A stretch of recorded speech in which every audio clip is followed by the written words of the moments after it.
ರಾಜ್ಯ ರೈತ ಸಂಘ ಹಸಿರು ಸೇನೆಯ ರಾಜ್ಯಾಧ್ಯಕ್ಷರಾಗಿರ್ತಕ್ಕಂಥ ಸನ್ಮಾನ್ಯ ಶ್ರೀ ಚುನಪ್ಪ ಪೂಜಾರಿ ಅವರ ನೇತೃತ್ವದಲ್ಲಿ ಹುಕ್ಕೇರಿ ತಾಲೂಕಿನ ಸಂಜು ಹಾವಣ್ಣವರು, ನಾಗರಾಜ್ ಹಾದಿಮನಿ ಅವರ ನೇತೃತ್ವದಲ್ಲಿ ಈ ನಾಡಿನ ಹಲವಾರು ಪರಮಪೂಜ್ಯರು, ಅದರಲ್ಲಿ ವಿಭಾಗದ ಪರಮಪೂಜ್ಯರಾಗಿರ್ತಕ್ಕಂಥ ಶಟಸ್ಥಲ ಬ್ರಹ್ಮನಿಷ್ಠ ಚಂದ್ರಶೇಖರ ಶಿವಾಚಾರ್ಯ ಮಹಾಸ್ವಾಮಿಗಳು, ಪರಮಪೂಜ್ಯ ಸಿದ್ದಬಸವ ಮಹಾಸ್ವಾಮಿ, ಸಿದ್ದ ಬಸವದೇವರು ಇವರ ದಿವ್ಯ ಸಾನ್ನಿಧ್ಯದಲ್ಲಿ ಹಲವಾರು ರೈತ ಮುಖಂಡರು ಕೂಡಿಕೊಂಡು ಈ ಭಾಗದ ಅನ್ನದಾತರ ನೇತೃತ್ವದಲ್ಲಿ ನಿರಂತರವಾಗಿ 4 ದಿನಗಳ ಕಾಲ ಸಮಗ್ರ ನೀರಾವರಿಗಾಗಿ ಹೋರಾಟವನ್ನು ಹಮ್ಮಿಕೊಳ್ಳಲಾಗಿತ್ತು.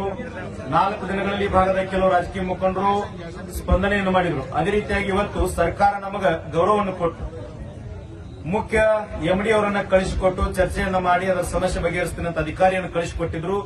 ಅದರ ಮೂಲಕವಾಗಿ ಎಲ್ಲ ಸಮಗ್ರವಾಗಿ 1-2 ಗಂಟೆಗಳ ಕಾಲ ಚರ್ಚೆಯನ್ನು ಮಾಡಿ ಎಸ್ಪಿ ಅವರ ನೇತೃತ್ವದಲ್ಲಿ ಎಲ್ಲ ನೀರಾವರಿ ಅಧಿಕಾರಿಗಳ ನೇತೃತ್ವದಲ್ಲಿ ಚರ್ಚೆಯನ್ನು ಮಾಡಿ 5 ರಿಂದ 6 ಯೋಜನೆಗಳನ್ನ 1 ರಿಂದ 1.5 ತಿಂಗಳೊಳಗೆ ನಾನು ಪ್ರಾರಂಭ ಮಾಡ್ತೀನಿ. ಏನೇ ಸಮಸ್ಯೆ ಇದ್ರೂ ಬಗೆಹರಿಸಿಕೊಂಡು ಸರ್ಕಾರ ಮಟ್ಟದೊಳಗೆ ಚರ್ಚೆ ಮಾಡಿಕೊಂಡು 6 ಯೋಜನೆಗಳನ್ನು ಬಗೆಹರಿಸ್ತೀನಿ.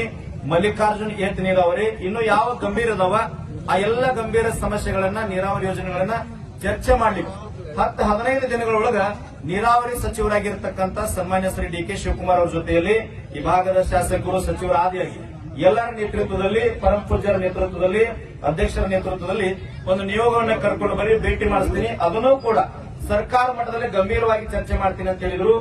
60 ವರ್ಷಗಳಿಂದ ನೆನೆಗುದಿಗೆ ಬಿದ್ದಿರತಕ್ಕಂಥ ಯೋಜನೆಗಳನ್ನ ರೈತ ಸಂಘ 4 ದಿನಗಳಲ್ಲಿ ಈ ಭಾಗದಲ್ಲಿ ಜನರ ಜೊತೆಗೆ ಅವರ ಕಣ್ಣೀರಿನ ಜೊತೆ ಸ್ಪಂದನೆಯನ್ನು ಮಾಡಿ ಹೋರಾಟವನ್ನು ಮಾಡಿ ಒಂದು ಗೆಲುವಾಗಿದೆ ಅಂತ ನಾನು ಹೆಮ್ಮೆಯಿಂದ ಹೇಳ್ತೀನಿ.